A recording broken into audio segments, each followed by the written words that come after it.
Hello everybody, my name is Lyndon Chasteen, and in today's video we are going to be looking at whether or not the Chase Trifecta is still a good setup in 2022. So to start, let's give a quick overview of what the Chase Trifecta actually is.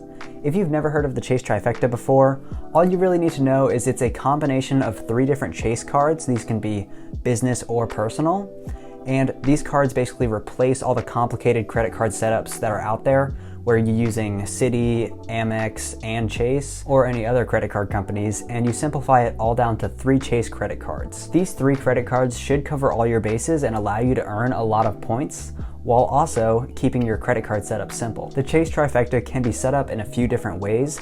However, for the sake of this video, we'll just be focusing on the personal credit cards, and those are including the Chase Freedom Flex, the Chase Freedom Unlimited, and the Chase Sapphire Preferred. One note that I wanted to add before we actually get into this video is that to open any of these credit cards, you're going to need a credit score of around 690 or above.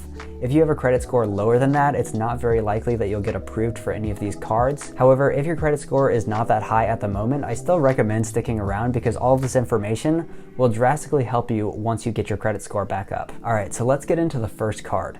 The first card is the Chase Freedom Flex card. This is probably the best card to start dipping your toes into the trifecta, and that's because it's easier to get approved, you earn as you spend, and it has a $0 annual fee. And that's not even mentioning the $200 sign-up bonus that you get for opening this card. Additionally, with this card, you will get 5% cash back on up to $1,500 in rotating categories every quarter. So that means every 3 months, there will be a new section where you can get 5% back on your purchases. So for this quarter, right now, it's actually under groceries. However, after March, that will change. Maybe it'll be restaurants or gas stations, but we don't know yet. Right now, you also get 5% back on gas stations up to $6,000. So every $100 you spend for gas, you'll get $5 back. And you also get 5% back on travel booked through the Chase portal. The other rewards on this card include 3% back on dining or online delivery, and 3% back on drugstores such as Walgreens and CVS. You also get 1% back on all of their purchases. As you can see, this card has so much value, and for $0, it's a no-brainer to open it. Next up, we have the Chase Freedom Unlimited card. Just like the Freedom Flex, you get $200 for opening this card after spending $500 in the first 3 months. Different from the Chase card, you get 1.5% back on all purchases. That's really good.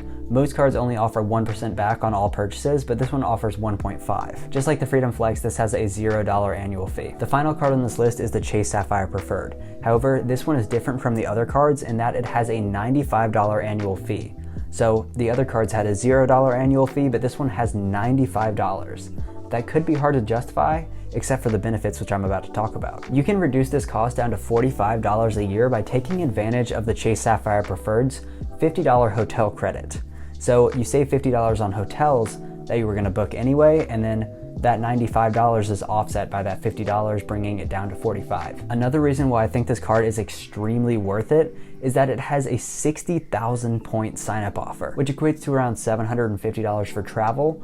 Because you're booking it through the Chase Sapphire Preferred, you get an added bonus. So instead of being 60,000 points equals $600, it's 60,000 points plus 25% more that comes with the Chase Sapphire Preferred, and that turns it into $750, which pays for your annual fee many years over. Aside from this, you get 5x when booking through the Chase Travel Portal, 3x on dining, 2x on travel, and 1x for everything else. All right, now that you have a basic understanding of the cards used in the Chase Trifecta, let's look at the pros and cons of the overall setup. So the pros in the setup are that you get a multitude of sign-up offers, you can maximize points in a bunch of categories. There's probably not going to be a time where you're found not earning any points on a certain category. You have a card for pretty much every category, which is great. So you can earn, 5x on travel or 5x on groceries. There's not many sectors where you can't earn anything. In worst case scenario, you get 1.5x back with the Chase Freedom Unlimited. The last pro is that you can redeem your points for more value using this Chase Sapphire Preferred, which allows you to redeem points for 25% more. The one con of this setup is that if you're only using 3 credit cards from Chase, then you'll be missing out on the really good offers from Amex, Citi, or Capital One. Sometimes they have extremely good offers. Like I know Capital One, the Venture X card, that has a 100,000 point sign-up bonus right now, which is really good, and that card is very tempting. But if you're limited to the Chase Trifecta, it could be a mental barrier to branch out of Chase and go get that sign-up bonus. So what are some of the ways that you can maximize your Chase Trifecta? Well, for one, you have to book all your travel through the Chase travel portal. Because you get 5x back on all travel booked through there, it's really a no-brainer to just buy flights and hotels through that portal. You'll also want to track the rotating categories on the Freedom Flex. So if you have one quarter where it's groceries and the next quarter where it's gas stations, you might want to switch out using your Freedom Flex for the groceries once that gets canceled and start using that Freedom Flex for gas stations instead, and maybe using a different card for the groceries. The biggest benefit of this setup is that you're earning a bunch of Chase points. You can mix and match the cards to maximize each category and then combine them all together and use something like the Chase Sapphire Preferred or the Chase Sapphire Reserve to redeem those points for even more. So now let's get into the full point of this video.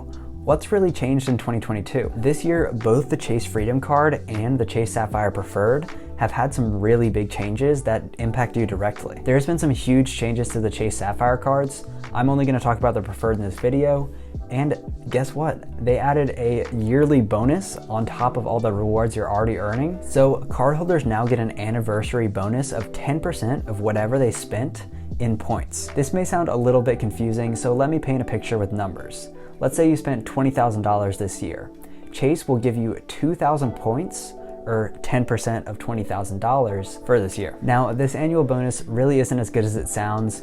If it were cash, then that would be a different story. I mean, 10% of $10,000 in cash would be $1,000. However, 1,000 points does not equal $1,000. 1,000 points is around $10. However, this is still a nice addition that could help offset some of the annual fee. One of the biggest changes to the Chase Trifecta was the Freedom Flex getting rid of 5% on groceries permanently. That used to be a huge thing where people would max that out every year and get a good amount of points back for just spending money on groceries that they would already spend. However, Chase finally got rid of this, and now they're doing rotating categories where it's a different category each quarter. But they changed the permanent 5% on groceries to 5% on gas stations, which is still nice. I mean, everybody uses gas stations, but you probably spend more at the grocery store than you do at a gas station. However, I think it's still a very solid card, and I don't think it changes that much. If these cards were to change even more, then you could still just adjust your spending. I'm sure all of these cards in the future will still be really good cards. You might just have to use them differently. So is the Chase Trifecta still worth it in 2022? Absolutely, yes. The Chase Trifecta is the perfect option for people who want to combine simplicity and practicality. Instead of having 10 cards from different companies, you could probably get 95% of the value just using these 3 cards. Overall, the Chase Trifecta is not going anywhere, and I think it's still one of the most powerful credit card setups out there. Thank you all so much for watching. I really hope you enjoyed this video. If you did, I would really appreciate it if you subscribed. And if you have any questions, make sure to leave it in the comments below. Thank you all. Have a great day.